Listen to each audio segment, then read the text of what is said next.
성문은 고원이라 해서 높은 언덕 같은데 고원 육지에는 불생차하라.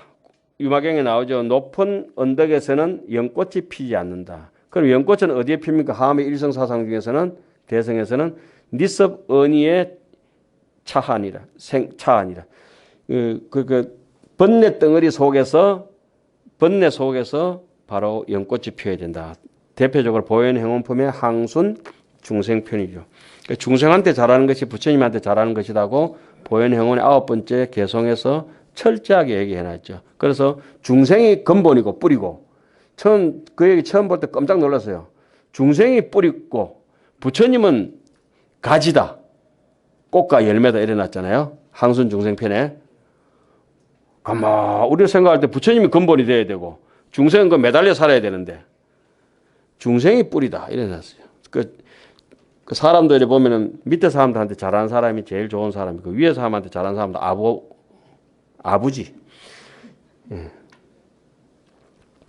위에 분들은 잘 모셔야 되지만은 그보다는 밑에 있는 사람들 잘 거둬야 돼요. 그 부처님도 얼마나 우리 밑에 새카만 중생들을 잘 거두고 살고 계십니까?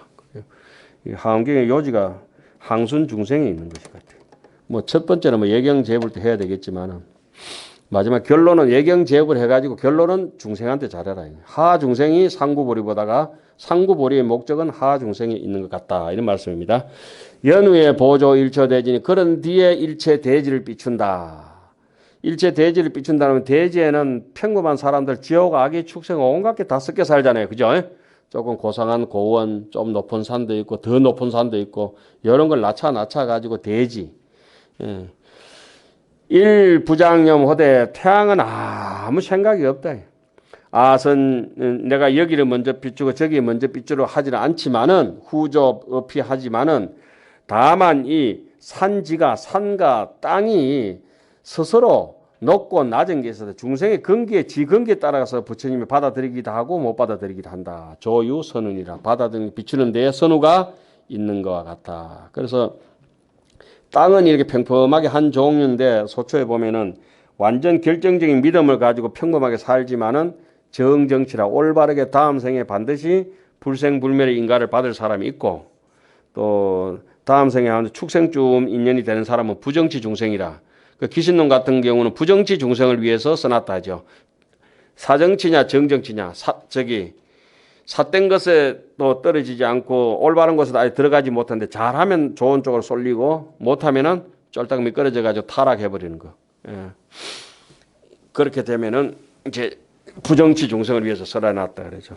그렇게 완전 사정치 중생들은 자갈밭이나 소금밭에 그러니까 그런 데서 곡식이 못 자라는 거 비슷한 사람들 소견머리가 아주 생각해도 꼭 죽을 게만 내는 사람들을 그 사정치 중생이라 그래요. 그 사람들을 사염이라 그래요. 자갈사자 모래 염자 사염지라 해요. 사염지. 어째 그런 땅도 있는 것 같아요. 예. 자갈밭에는 뭘 심어야 돼요? 자갈밭에는 콩 심습니다. 콩. 그런데 저 김시석 스님이 쓰는 그 글에 보면 이런 게 나와요. 콩을 심어놨는데 콩도 잘 못 자라는 땅이 있는가 봐요. 두묘희라 콩삭도 드문드문하다 사탈길. 얼마나 업보 중생인지 마음이 심지가. 그러니까 평생토록 자기의 곡식 한번 가꾸지 못하고 꼴가닥에 죽어서 되겠나 이런 생각을 하죠. 자기의 심지가. 넉넉하게 그냥 문전 옥답을 해서 남에게 넉넉하게 미겨 살리지는 못하더라도 어떻게 콩도 못 자라는 그런 땅이 있는가 모르겠네. 그런 사람들 하안경을 절대 안 보죠. 죽어도 안 보죠. 죽으면 죽지 안 본다. 그 귀신은 다 외우면 한 자당 100원씩 줘가지고 100만 원 줄게. 스님이 외우시오. 열의 응공 정등각도 또한 그와 같아서 이와 같아서 성치 무변 법계의 지륜하야 무변 법계 지혜의 태양을 성취하여 걸림없는 지혜 강명을 항상 놓을 적에 상방무의 지혜 강명하사 선조 보살 마하살 등 제대산항하고 차조 영각하고 다음에 차조 성문이라. 영각은 흑산이죠. 그 제대산항은 누굽니까? 보살입니다. 그죠? 다음에 성문은 고원 높은 언덕 정도 되고 평범한 땅은 일체 중생들입니다. 차조 다음에 비춘다. 결정 성근 중생하야 다음에 착한 뿌리가 결정된 중생을 비추되 수기 심기하여 그 마음의 그릇을 따라서 그 마음의 그릇이 안 되는 것을 하안경 입법개품에서 뭐라 하느냐 비기곤이라 합니다. 그 그릇이 아니다. 아니다. 기곤이라. 법을 담아가지고 공부할 만한 심보가 아니다. 그러니까 비기곤이라 일어났어요. 아무나 감당할 입장이 안 되는가 봐요. 그런 거 들을 때마다 섬찟섬찟 하다가도 천수경 재무자성 종신기 들으면 위로가 되고 그렇죠.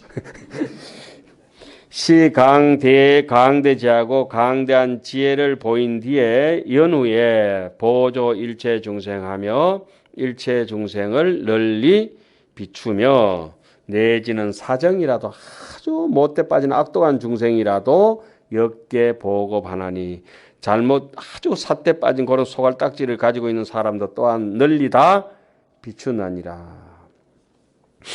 위장 미래 이익 인연하여 그런데 미래 이익할 인연을 지어서 성숙해 하지만은 영성숙고나 그러나 피열의 대지일 강은 저 열의 대지의 태양의 빛은 생각하기를 이런 생각을 하지 않는다. 부작신념하되 내가 마땅히 먼저 아당 먼저 비춘다. 보살 대행을 비추고 내지는 뒤에 사정치 중생을 끝에 가서 비춘다. 이런 생각을 하지 않는다 이 말이에요.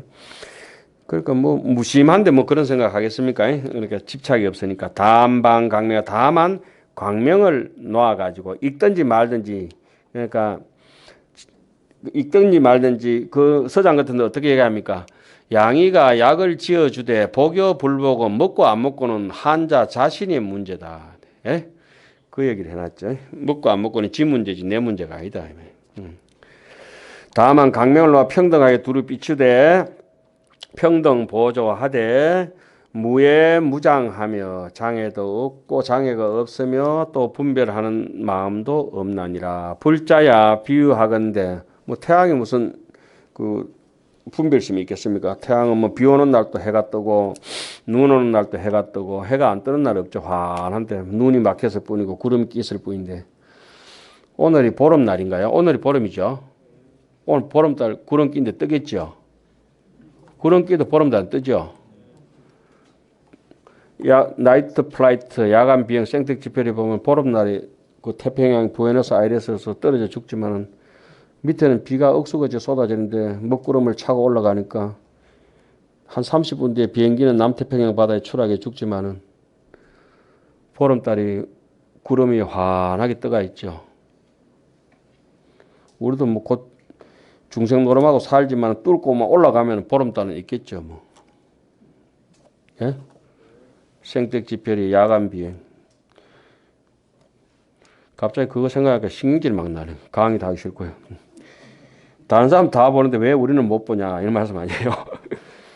비여 1월이 수시 출현에 비유하지 마치 해와 달이 때를 따라 가지고 떨어질 때 대산 유곡을 높은 산 깊은 계곡 보조 무사이라. 해가 뭐 낮은 계곡이라고 안 비춰주는 표 없는데 계곡이 스스로 낮은 데 있을 뿐이고 공덕을 많이 씻으니까 뭐 일부러 해가 먼저 비춘 건 아닌데 공덕이 있다 보니까 저절로 먼저 비춰진 것이고 열의 지혜도 역부여시하야 보조 일체하야 널리 일체를 두루 비추고 무분별호되 분별심이 없지만은 수제 중생의 모든 중생의 근욕부동하야. 우리 이게 지문 배울 때 얼마나 많이 외웠습니까? 개 중생지 근욕석이수라 약일이 논지인데 공비덕지 야로다. 예. 중생의 근기와 욕망과 성품이 부동해가지고 마음은 똑같은데 생각이 달랐어. 마음하고 생각은 다른 거죠. 마음은 똑같은데 진심은 똑같은데 망상이 달라가지고 그죠? 진심은 똑같은데 망상이 달라. 수제 중생의 근욕 부동이라. 이게 이제 불수자성 수연성이다. 자성에는 아무 문제가 없는데 무자성이니까 지혜 광명이 종종 유인이라. 그래서 지혜 광명도 밝았다 어두워졌다. 똑같은 전기인데 밝은 전구를 끼니까 환하고 어두운 전기를 끼니까 어두워지지. 전기가 무슨 허물이 있는 건 아니다. 전기는 뜨겁지도 차갑지도 않은데 다래미를 갖다 대니까 뜨겁고 냉장고로 갖다 대니까 차가울 뿐인데 반연이 다를 뿐인데 전기는 똑같더라. 저는 가끔씩 가다가 신호등 보다가 저 파란 불 들어와서 전기가 들어와서 파란 전기인가 싶기도 하고 빨간 신호등 왔을 때는 전기가 빨간가 싶기도 하고 그렇습니다만은. 그러니까 여기서 열의 출현이라고 하는 것은 이렇게 합니다. 보왕성기품이라. 보왕열의 성기품이라. 탐행기의 현수법장 스님이 해석하기를 보왕이 뭐냐. 보배 중에서도 최고 어떤가 하는 거. 그 보배가 비유로서 무슨 보배냐. 많이 보배다. 많이 주다. 여의주다. 그 많이 주는 어떻습니까? 자연수색 별내단이다.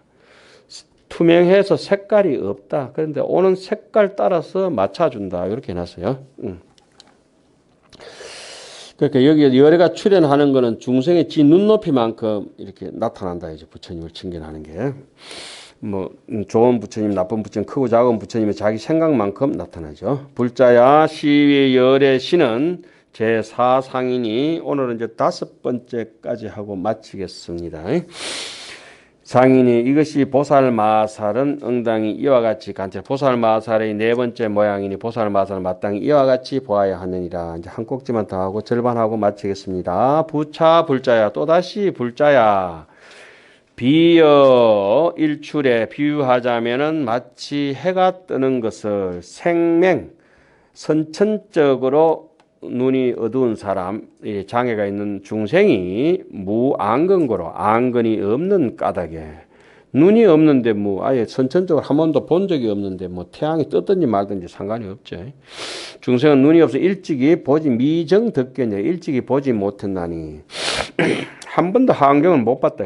부처님 당시에 인도에 구억가가 살았는데 열반경에 보면은 삼억가는 부처님을 칭견하고 법문도 듣고 삼억가는 부처님 오셨다는 소리만 듣고 법문은 못 듣고 삼억가는 부처님 오셨는지 가셨는지 모른다. 지금도 우리는 하안경이 뭐 앞으로 가든 뒤에 가든 제 방에도 그렇고 여기도 가는 데마다 발길이 차이는 게 하안경인데 금성에 와가지고 하안경 한 번도 못 보고 죽는 분들도 계신다. 참 희한한 사람들도 많아요. 그 이제 요 나오 생명 눈먼 사람들 인연이 없는 분들 비록 수미정견이나 비록 볼 수는 없었으나 그러나 위 일강지 소요이니라 못 봐도 햇빛의 이익을 받는다. 눈이 없는데도 햇빛의 이익을 받나니 어떠한 것이냐 인차 덕지 주야 시절하며 이것을 인해서 낮과 밤의 시간을 알고 수용 종종 어복이라 갖가지 어복과 음식을 수용해서 영신 조적하여 몸을 조적이라 편안하게 하고 이중항곤이라 여러 가지 근심을 여의는 까닭이니라. 열의 지일도 열의 지혜의 태양도 역부 여시하야 이와 같아서 무신무해하며 믿지도 못하고 이해도 못하고 부처님의 태양이 우리 일심의 지일이라고 하는 건 열의 출현입니다. 이 지혜의 태양을 전혀 모르지만은 이 역제 이건이면 영의도정이라 귀에 한번 스치면은 그래도 도의 종자가 된다고 해견하며 계율도 파하고 바른 소견머리도 없고 사명으로 자하리라 하는 짓마다 못된 짓거리 이상한 짓거리 해가지고 스스로 못되게 잘못 살아가는 생명지 이루는 전혀 소견이 없는 그런 벤의 소견 선천적인 소견 같은 사람들은 무신안고로 눈이 없으므로 불견 불지혜 인륜하나니 부처님의 지혜의 해를 보지는 못한다.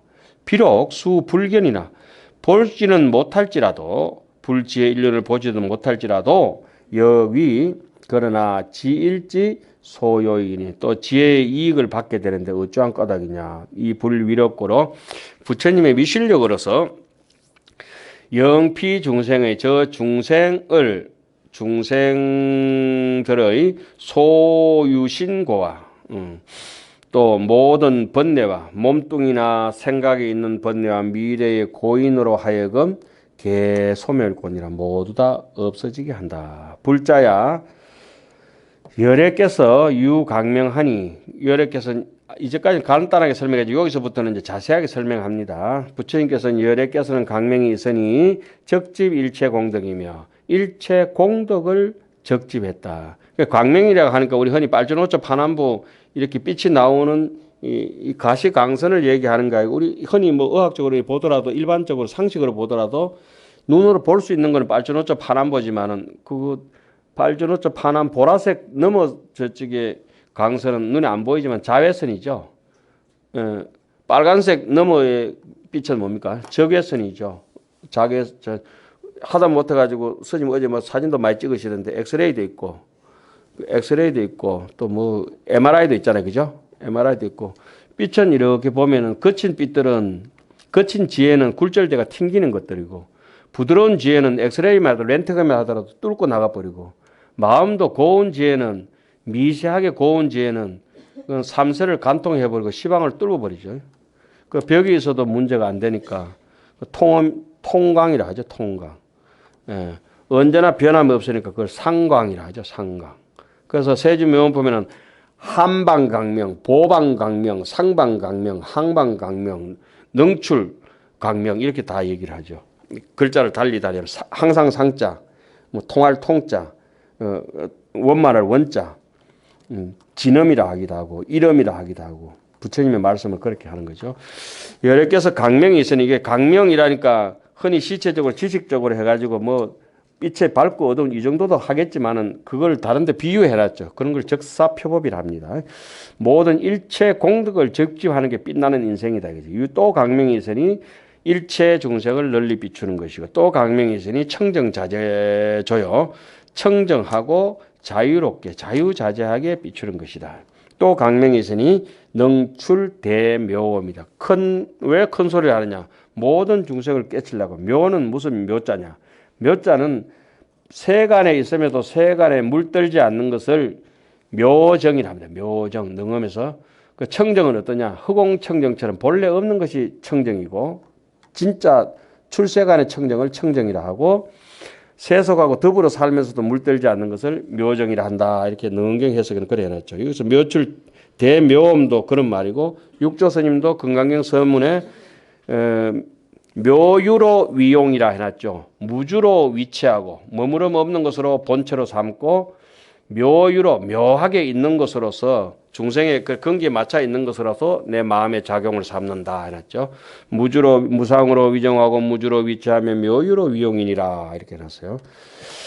그런 대선덕 스님들께서 글을 안 남겨놔서 우리는 캄캄한 거죠. 또 강명이 있으니 이른바 보혜 일체의 언어법을 다 알아서 남들로 하여금 한이하게 하며 또 강명이 있으니 영단 일체 의심을 아주 끊어서 자지우자재한 경계를 나타내 보이고 시현하고 또 강명이 있으니 명이 무주지라. 무주는 아까 무본이라고 했죠.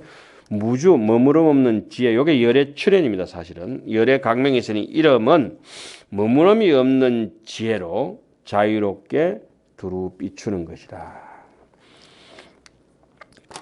뭐 허공을 그렇게 담을 수는 없죠. 허공을 그렇게 담을 수는 없죠.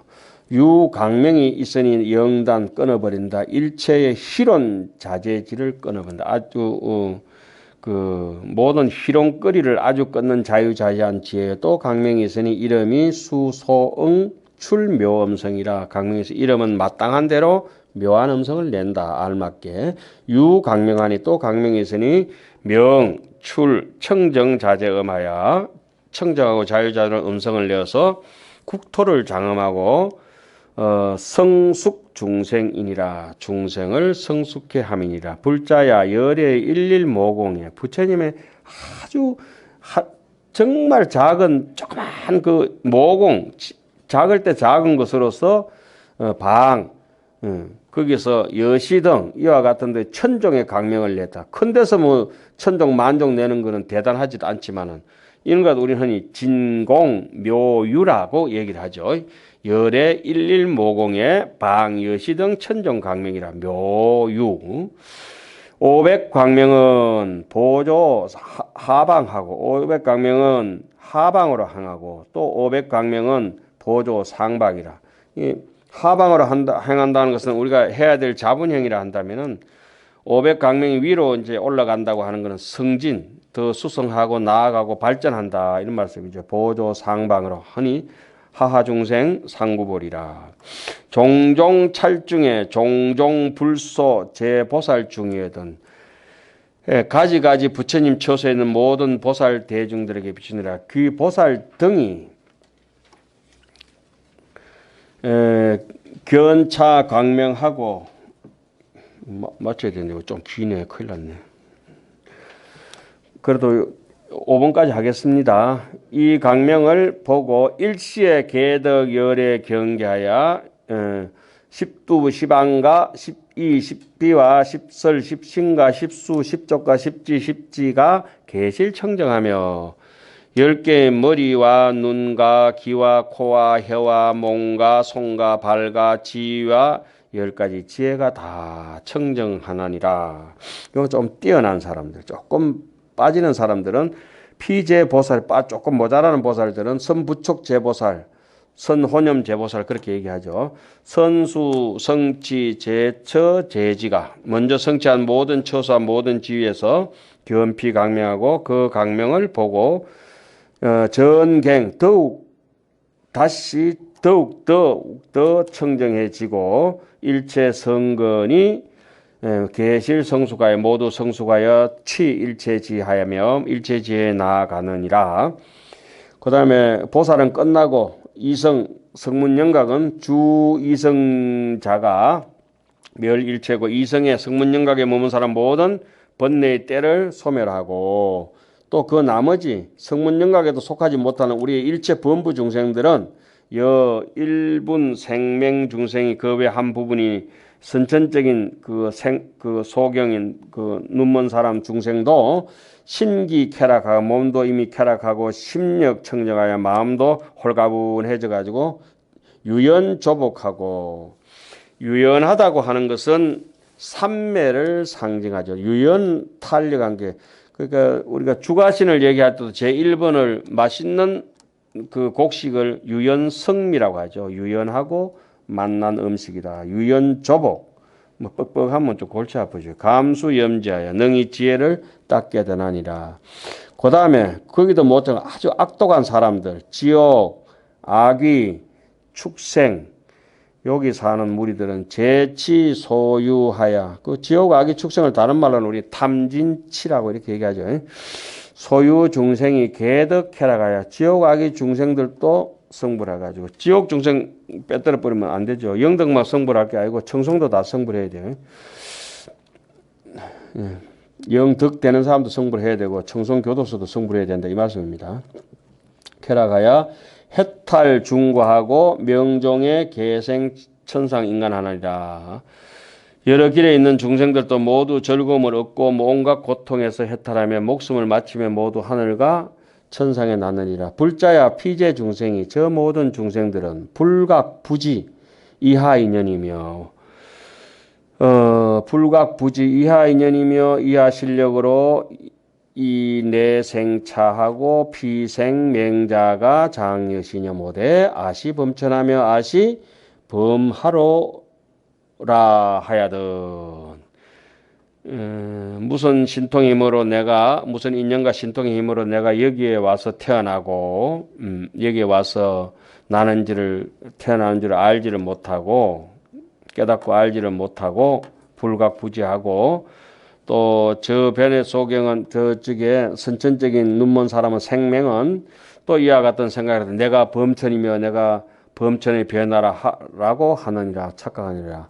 시시에 그때에 열애께서 주보자재 삼매하야 두루한 자재 삼매에 머물러서 60가지 음성을 내어서 고지언하되 그 사람에게 말하되 여등이 비시 범천 니는 범천 아니다.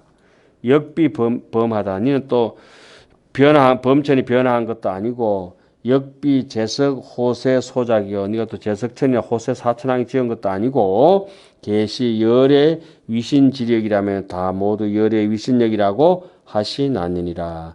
피제 중생이 문시의하고 모든 중생이 이 말씀을 듣고는 이 불실력으로 부처님의 신통한 힘으로서 계지숙명하여 모두 지난 세상의 숙명 이를 알고는 생대하니라 크게 한이하면서 심한이고로 마음이 즐거움으로 마음이 즐거워야 오온이 개공하는 출발점이 되죠.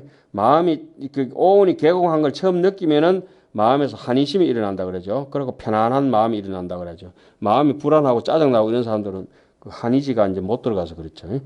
자연 이출, 자연이 저절로 출, 우담하 꽃구름과 향꽃구름과 음악구름과 옷구름과 일산구름과 당구름과 번구름과 말향구름과 보배구름과 사자당 반월 누가궁구름과 가영 찬탄구름과 종종의 장흥구름이 개 모두 다 존중심으로써 여러 개 공양하나니 하이고 차 중생이 덕정한고로 이 중생이 정안을 얻은 까닭으로 이걸 이제 정심지라고 하죠. 흔히 정심지 오온이 개공하는 단계 분별심이 끊어지는 단계 열의 여피로 열애가 이와 더불어서 그와 더불어 그들에게 뭘 줍니까? 수 안욕따라 삼맥 삼보리의 수기를 주시느니라. 불자야 열의 지혜 태양의 여시 이와 같이 이익 생명 중생하야 선천적인 생명 중생을 이익하게 해서 영덕 성건하여 성건을 얻게 해서 구족 성숙해 하나니라. 불자야 시위 열의 신의 제5번째의 모양이니 모든 보살 마살이 이와 같이 보아야 하느니라. 오늘은 여기까지 하겠습니다. 건념하셨습니다.